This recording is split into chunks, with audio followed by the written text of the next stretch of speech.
Good evening বন্ধুরা। আমার লাইফে যেসব ছোট ছোট ঘটনা ঘটে আমি চেষ্টা করব তোমাদের সাথে শেয়ার করার। তো তেমনই একটা ঘটনা আজকে তোমাদের সাথে একটু শেয়ার করি। মানে এখন বর্তমান অ্যাপেল ফোন যেন সবার কাছে, আর যেন এই অ্যাপেল ফোনটা তোমার স্ট্যান্ডার্ডটাকে বোঝাচ্ছে।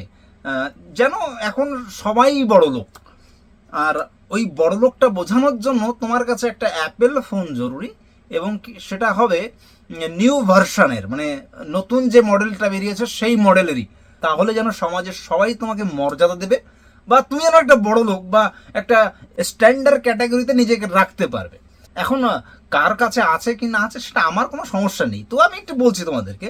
আমি আজ বিকেলে একটু কলা কিনতে গেছি। তো যে কলার দোকানদারটা, তার হাতেও একটা অ্যাপেল ফোন। তো আমি জিজ্ঞেস করলাম, অ্যাপেল ফোন না?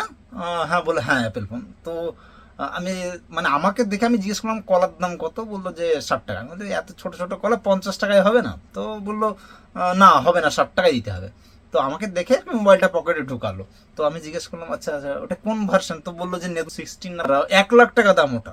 এখন প্রশ্ন, ওই কলাওয়ালার দোকানে যত কলা আছে এবং যদি ইনক্লুড ওই রিক্সাটাও যদি কাউন্ট করা হয়, টোটালটার ভ্যালু হয়তো 5,000 টাকা হবে না। ধরো 5,000 টাকা, হ্যাঁ চলো 10,000 টাকার ভিতরে। তুমি যে বিজনেসের স্টার্ট আপটা করেছো তার টোটালটার দাম ওই 10,000 টাকার ভেতরে হবে, অথচ তোমার পকেটে 1 লাখ টাকার ফোন। তো এখন প্রশ্ন যে কলা আলার কাছে সে মানে কলা বিক্রি করে কি 1 লাখ টাকার ফোন মানে কেনা যায়? তো আমি তো দেখছিলাম যে মা ফুল বিক্রি করে, তার ছেলের হাতেও অ্যাপেলের ফোন, বা সে বায়না করেছে। এবার ওই কোথায় একটা শুনেছিলাম যে যতই তোমার হাতে দামি ফোন থাকুক, বন্ধুগুলো কিন্তু তোমার সেমই থাকবে। এখন বর্তমান দুনিয়াটা শো অফের দুনিয়া, মানে দেখাতে হবে আমি যেন বড় লোক, স্ট্যাটাস দিতে হবে। তো ওই যে কলা আলাও কিন্তু ওই 60 টাকার কলাটা 50 টাকায় করলো না, হয়তো বা তার ওই অ্যাপেল ফোনের ইএমআইটা দিতে হবে। এখন আমি প্রায় মানুষের কাছেই দেখেছি যে সাধারণ মানুষ, তাদের কাছে অ্যাপেলের এই 1 লাখ টাকা দামের একটা ফোন আছে। ওই ধরো গুটকা দোকানদার, তারপর অটোওয়ালা,